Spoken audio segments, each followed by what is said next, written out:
Assalamualaikum warahmatullahi wabarakatuh. Perkenalkan, saya Anasril. Saya merupakan salah seorang dosen yang bekerja di Prodi Keperawatan Malabu, Poltekkes Aceh. Di mana sebagai seorang dosen tentunya saya berkewajiban untuk memberikan pembelajaran kepada mahasiswa, baik itu di semester ganjil maupun di semester genap. Untuk saat ini ada beberapa mata kuliah yang saya ampu, di antaranya adalah keperawatan keluarga, kemudian keperawatan komunitas, kemudian keperawatan gawat darurat dan bencana, juga ada mata kuliah etika keperawatan. Itu saja. Berikutnya saya akan menyampaikan salah satu mata kuliah yang memang menjadi pokok pada saya sebagai koordinator, yaitu mata kuliah keperawatan gawat darurat dan bencana, di mana mata kuliah ini berbobot 3 SKS dan penempatannya pada semester ganjil.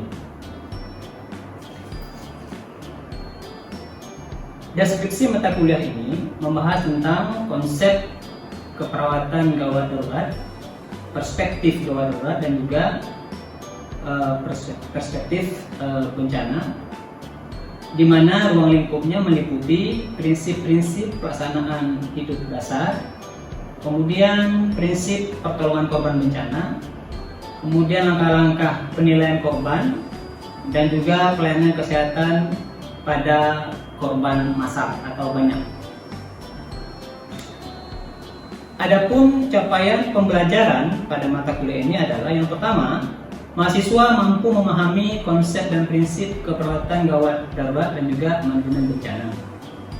Yang kedua, mahasiswa mampu melakukan penatalaksanaan pada pasien gawat darurat dengan melakukan bantuan hidup dasar dan juga bantuan hidup lanjut. Yang ketiga, mahasiswa mampu memahami sumber daya manusia pada saat bencana, terutama dalam memberikan pelayanan kepada masyarakat yang tertimpa korban bencana. Nah, tentunya di dalam memberikan pembelajaran, saya menggunakan metode yang dikenal dengan DIA, yaitu Delivery, Interaction, dan Assessment.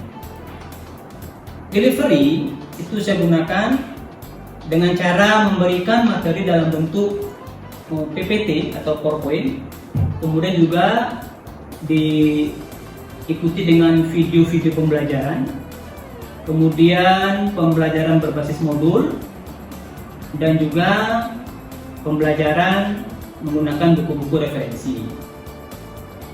Termasuk juga dalamnya yaitu pembelajaran di laboratorium. Sedangkan untuk yang interaktif itu biasanya kami lakukan di dalam kelas dengan mahasiswa, yaitu metodenya diskusi, kemudian tanya jawab tentang topik-topik terkait dengan materi yang disampaikan, kemudian juga presentasi oleh mahasiswa dalam bentuk seminar, kemudian juga terkadang kita lakukan juga dengan adanya video-video secara online. Dan asesmen atau penilaian, dalam memberikan penilaian ada beberapa item atau metode yang saya lakukan, di antaranya dengan memberikan penugasan, kemudian juga memberikan kuis-kuis setiap ada pertemuan terkait dengan materi yang akan disampaikan. Selanjutnya juga melakukan ujian pada tengah semester, kemudian akhir semester, dan tentunya juga ujian keterampilan di laboratorium untuk menguji sejauh mana kemampuan mahasiswa dalam melaksanakan apa-apa yang sudah diajarkan di laboratorium. Selanjutnya, sistem pembelajaran dan materi yang akan disampaikan dalam satu semester itu saya berikan di awal pertemuan atau kontrak pertemuan pertama, di mana dalam pertemuan itu diawali dengan berkenalan dulu, berkenalan dengan dosennya, dengan mahasiswanya, juga berkenaan dengan mata kuliahnya. Kemudian saya sebagai dosen akan membuka diri untuk diskusi dengan mahasiswa terkait dengan mata kuliah yang akan kita jalani selama 1 semester ke depan. Nah, apapun akan dibicarakan dalam diskusi ini, yang penting berkaitan dengan mata kuliah. Selanjutnya dalam diskusi ini saya lebih cenderung memotivasi mahasiswa untuk mencintai mata kuliah supaya mereka itu timbul rasa butuh akan mata kuliah itu. Nah, dalam pembahasan kontrak perkuliahan itu biasa tertulis, termasuk dalamnya itu persentase jumlah pertemuan harus minimal 80%, kalau untuk lab itu 100%. Kemudian juga sistem penilaian, penugasan nilainya 20%, ujian mid itu 36%, ujian akhir itu 45%, termasuk di dalamnya adalah ujian laboratorium. Kemudian saya akan menjelaskan gambaran mata kuliah secara rinci, mulai dari deskripsi mata kuliah sampai dengan item-item per pertemuan, di mana jumlah pertemuan yang ditetapkan adalah 16 kali pertemuan. Selanjutnya, untuk memancing rasa ingin tahu mahasiswa, saya akan mencoba mengetahui sejauh mana pemahaman mahasiswa tentang mata kuliah yang akan disampaikan, tentang materi-materinya. Mana tahu di antara mereka sudah ada yang memahami atau pernah mendengar mata kuliah yang akan dipelajari. Demikian itu sebagai pengantar. Selanjutnya mari kita saksikan salah satu video saya dalam memberikan perkuliahan di dalam kelas. Terima kasih. Bismillahirrahmanirrahim. Assalamualaikum warahmatullahi wabarakatuh. Waalaikumsalam warahmatullahi wabarakatuh. Bagaimana kabarnya hari ini? Baik. Sehat semuanya? Sehat. Oke. Ini pertemuan kita yang ke-7 ya. Judulnya apa? Bantuan hidup dasar. Bantuan hidup dasar. Mungkin ada yang sudah pernah dengar. Silakan. Siapa yang mau kasih apa namanya itu pengertiannya atau definisinya? Siapa? Ya. Boleh ke tangan. Nah, itu coba. Bantuan hidup dan Dasar. apa itu? Bantuan hidup dasar adalah suatu usaha dari seorang perawat untuk membantu pasiennya dalam menangani kasus-kasus dalam kebutuhan dasar. Berarti memenuhi kebutuhan dasar dalam hal ini adalah kebutuhan untuk hidup. Kira-kira apa saja yang menjadi kebutuhan paling mendasar untuk hidup? Ayo. Pernafasan. Ya, yang pertama pernafasan. Terus apa lagi? Sirkulasi. Jadi di dalam memberikan bantuan hidup dasar ini kita harus paham betul konsepnya bahwa kebutuhan yang paling utama pada korban yang kita berikan pertolongan adalah kebutuhan oksigen. Makanya begitu kita jumpa korban bagaimana? Apa kita cek respon dulu ya? Pak, gitu kan? Kalau dia nggak berespon bagaimana? Dia diem gitu. Bagaimana? Langsung hubungi bantu. Jangan lama-lama. Setelah itu baru kita apa lagi?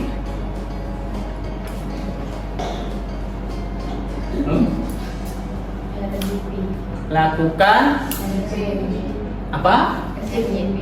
RJP. Tunggu dulu, kok buru-buru RJP. Periksa dulu ABC. Airway. Breathing, sirkulasi. Apa airway? Pernafasan. Airway jalan nafas. Apa lagi? Breathing apa? Pola sirkulasi adalah denyut ya, denyut jantung ya. Bagaimana cara kita memeriksanya? Nah, untuk memeriksa ABC ini, yang pertama sekali adalah kita atur posisinya head, tail, chin, lip. Masih ingat? Apa itu? Head, tail, chin. Tekan sedikit dahi, angkat sedikit dahi. Untuk apa? Membuka jalan nafas. Setelah itu, masih ingat? Look, listen, and feel. Jangan lupa. Look, apa yang dilihat? Ya. Kalau listen, apa yang dengar? Mendengarkan nafas. Feel, merasakan hembusan nafas. ya. Ternyata nggak ada, tidak ada gerakan, nggak ada hembusan, tidak terdengar, tidak terasa. Terus apa lagi? Pemeriksaan apa di sini? Nadi apa namanya? Arteri, rupanya nggak ada juga. Jadi kita periksa nggak ada. Apa tindakannya? Iya, pasiennya mengalami henti jantung, henti nafas, atau sumbatan jalan nafas. Artinya pasien ini atau korban ini membutuhkan bantuan segera. Dia berada dalam kondisi gawat dan darurat. Jadi untuk BHD, singkat BHD ya, tindakan utama BHD ini adalah memberikan resusitasi jantung paru. Nanti ini kita baca konsep dulu. Nanti minggu depan kita akan lakukan tindakan di lab. Kelompok udah siap ya? Oke.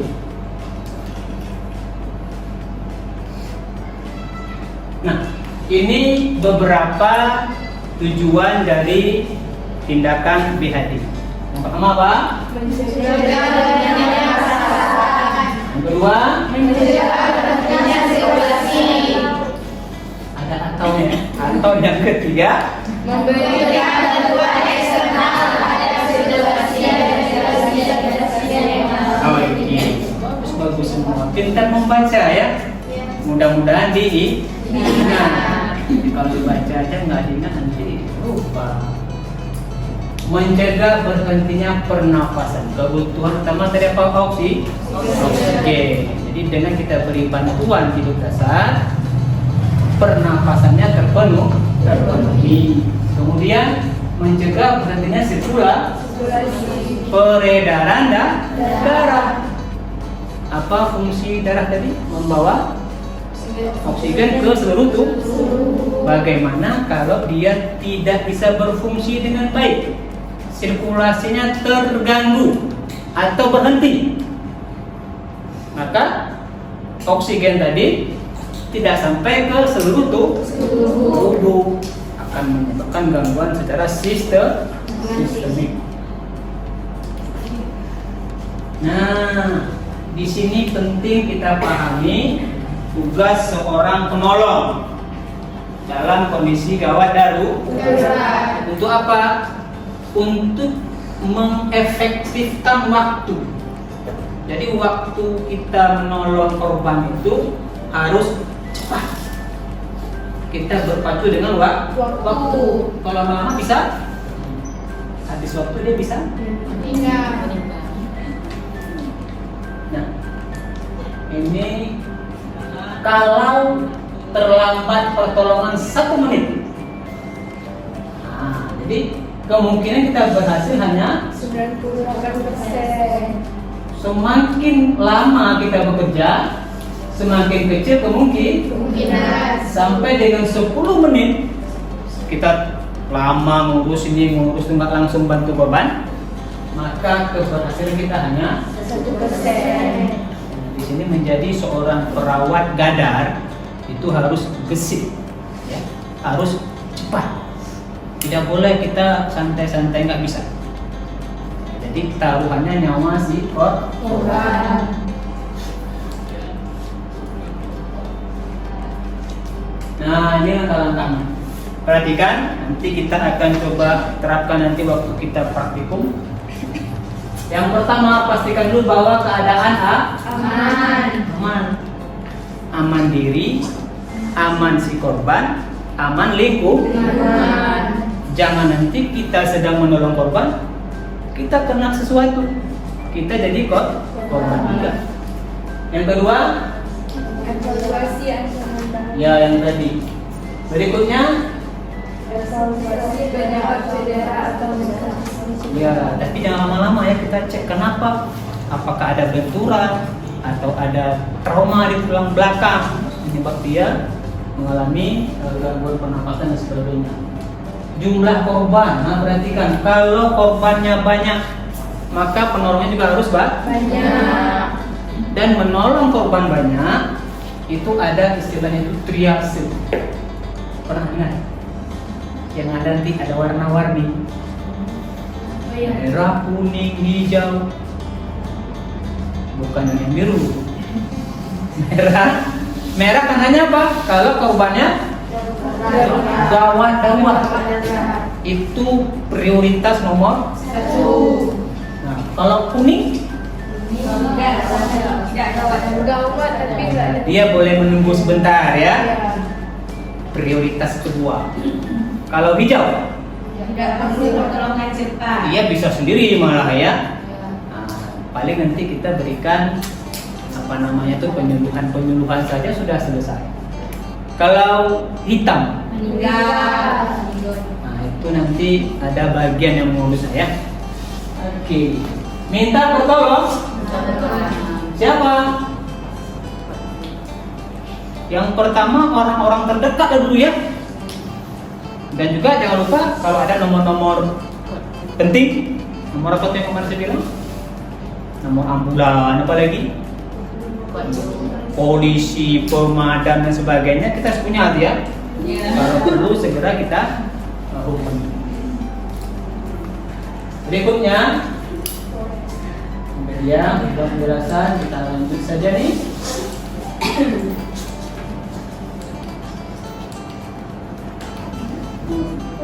Nah, ini berikutnya. Penilaian awal pada korban tidak sadarkan diri. Pasiennya tidak atau korbannya tidak sadar. Ada beberapa tingkat kesadaran dalam hal ini. Yang pertama, apa itu? Sadar sepenuhnya. Tidak usah dipanggil, dia tahu. Yang kedua, dengan fair, baik dipanggil Pak, Bu, baru disadari. Berikutnya, dengan rasakan nyeri, cubit sedikit ya atau tekan, baru dia sadar. Terakhir, tidak pakai respon. Kita cubit-cubit pun dia tidak berespon. Nah, lakukan yang tadi langkah-langkahnya airway, breathing, circulation dan seterusnya. Oke, sampai di sini kira-kira ada yang mau bertanya, silakan. Yang sulit juga boleh, itu juga boleh. Ini juga boleh. Silakan. Atau sudah paham semua? Luar biasa. Ya, silakan. Malu-malu? Maya, silakan Maya. Apa aja boleh, apa mau tanya? Apa? Sudah paham? Sudah, Masya Allah, luar biasa. Bapak senang kalau begini mahasiswa baru sedikit diajarkan sudah paham, luar biasa itu ya. Mudah-mudahan nilainya bagus semuanya. Ya, dan posisi dalam mengatur atau memeriksa airway breathing sirkulasi. Pastikan bahwa korban dalam posisi terlentang. Nanti kita akan atur tadi apa? Active chin lift ya kan? Posisinya harus terlentang. Kemudian lakukan jauh thrust manuver, rahangnya direnggangkan. Kemudian buka mulut korban. Lalu periksa tadi keadaan apakah dia mengalami henti nafas atau henti jantung atau dua-duanya, henti nafas dan henti jantung. Nah ini tujuan kita nanti untuk praktek RJP apa tadi? Resusitasi jantung paru. Sudah pernah? Sudah. Pernah apa? Di wah hebat. Nanti kita coba lagi ya. Masih ingat langkah-langkahnya? Ya. Tapi langsung ke apa? Ke korban belum? Harus berani ya. Ini kira-kira langkah-langkahnya. Letakkan korban pada permukaan yang datar, tidak boleh berlekuk, tidak boleh miring, harus rata. Pastikan bagian dada korban terbuka. Letakkan tangan di tengah-tengah dada. Berarti kita mau menentukan titik tekanannya. Lengan lurus 90 derajat terhadap dada korban. Tekan dada dengan kecepatan 100 sampai 120 kali per menit dengan kedalaman minimal 5 cm. Jangan pula terlalu kuat. Kenapa? Bisa patah tulangnya ya.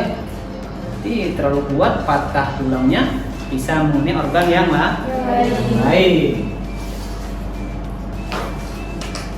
Kemudian selama melakukan penekanan, pastikan bahwa dinding dada diberikan kesempatan untuk mengembang kembali. Berikan 2 kali bantuan napas setiap selesai melakukan 30 kali penekanan dada dengan durasi selama 1 detik untuk tiap pemberian nafas. Jadi untuk yang kemarin kelompoknya bertugas menyiapkan tindakan, nanti dikonsultasikan dulu materinya, bahannya sebelum kita coba praktekkan. Oke, sudah selesai. Masa keretanya udah habis? Sudah ya? Oke, kalau sudah, mudah-mudahan materi yang kita dapatkan pada hari ini dapat menambah wawasan, kemudian juga dapat dipraktekkan, diaplikasikan nanti. Mana tahu di luar sana kita menemukan kondisi seperti tadi, kita bisa melakukan pertolongan. Terima kasih atas perhatiannya. Sampai ketemu lagi. Saya akhiri, assalamualaikum warahmatullahi wabarakatuh. Waalaikumsalam warahmatullahi wabarakatuh. Terima kasih Pak. Masa nggak ada ngomong enak kali. Demikianlah penyampaian PDD Unpad CPT bidang pengajaran dari saya atau pernyataan diri dosen unjuk kerja pidana perguruan tinggi. Kemudian terima kasih. Salam